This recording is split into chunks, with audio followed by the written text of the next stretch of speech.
সম্মানিত সাংবাদিক ভাইয়েরা এবং উপস্থিত শিক্ষার্থীবৃন্দ, সবাইকে অন্তরের অন্তঃস্থল থেকে সালাম, আসসালামু আলাইকুম ওয়া রাহমাতুল্লাহ। সবাইকে কঠোর পরিশ্রম করে হলেও আজকে সংবাদ কাভার করছেন, এজন্য ছাত্র শিবির সমর্থিত অদম্য জৈবের ঐক্য প্যানেলের পক্ষ থেকে আন্তরিক মোবারকবাদ জানাচ্ছি।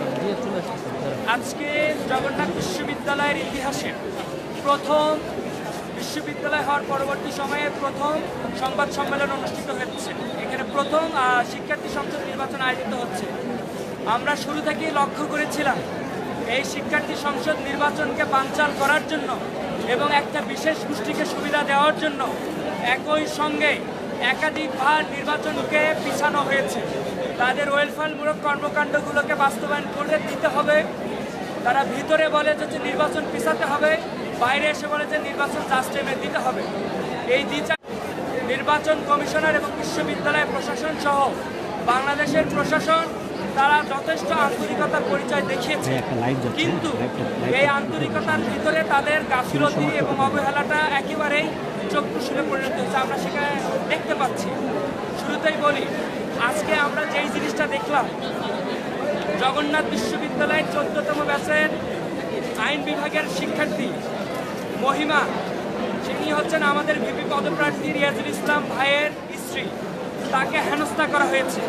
আমরা এর আগেও দেখেছি ছাত্রদল সমর্থিত সদস্য সচিব, ছাত্রদলের সদস্য সচিব, ছাত্রী সংস্থায় এফজিপূর্ণ ব্যক্তিরা আজকের ভোটের মধ্য দিয়ে তারা বর্জন হবে ইনশাআল্লাহ। নারী হেনস্থা যারা করেছে, এখন পর্যন্ত আমরা দেখিনি যে বিশ্ববিদ্যালয় প্রশাসন এবং বাইরের প্রশাসন তাদেরকে আটক তো দূরের কথা, যাকে হেনস্থা করা হয়েছে তাকে কেন পুলিশের কাভার্ড ভ্যানে উঠানো হলো, এটা আমাদের প্রশ্ন। আমরা তাদের উপযুক্ত শাস্তি চাই। তাদের যেই শাস্তি দেওয়া উচিত, যেই শাস্তি আইনে বলে, আমরা সেই শাস্তি দাবি করছি। নির্বাচন যখন শুরু হয়, শুরু থেকে আমরা যে জিনিসটা লক্ষ্য করেছিলাম, আমাদের 14তম ব্যাচের শিক্ষার্থীকে বাইরের বহিরাগত বিশ্ববিদ্যালয় প্রশাসনের কাছে আমাদের এটা হচ্ছে এক প্রকার কোশ্চেন। আমরা আরও অভিযোগ দিতে চাই না। সর্বশেষ একটাই কথা, দেখেন প্রার্থীরা তাদেরকে সমূল্যে সেটাকে প্রতিরোধ করবে বলে আমরা আশা রাখি।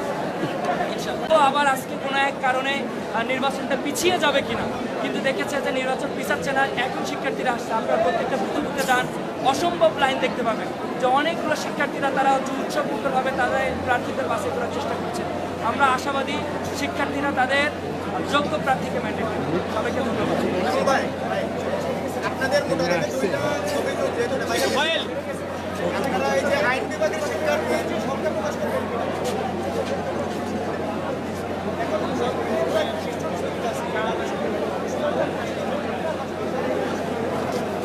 এখন পর্যন্ত যে অভিযোগটা এসেছে সেটা হচ্ছে ভোট ক্যাম্পেইনের যে আচরণবিধি সেটা লঙ্ঘন হচ্ছে। কোনো প্রার্থী গিয়ে কাউকে ভোট দিচ্ছে না বা তাকে ডিরেক্টলি বাধা দিচ্ছে, এই ধরনের অভিযোগ এখন পর্যন্ত আসেনি।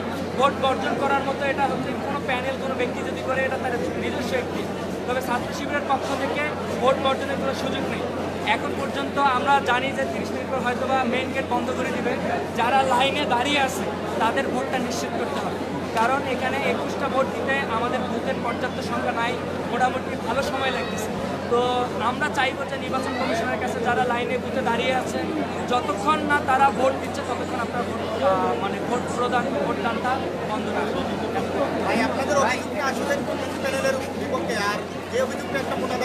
আমাদের প্রার্থী বলল তাকে হচ্ছে যে সে স্টুডেন্ট আইডি কার্ড দেখানো, তারপরও তাকে হেনস্থা করে পুলিশের গাড়িতে উঠানো হলো।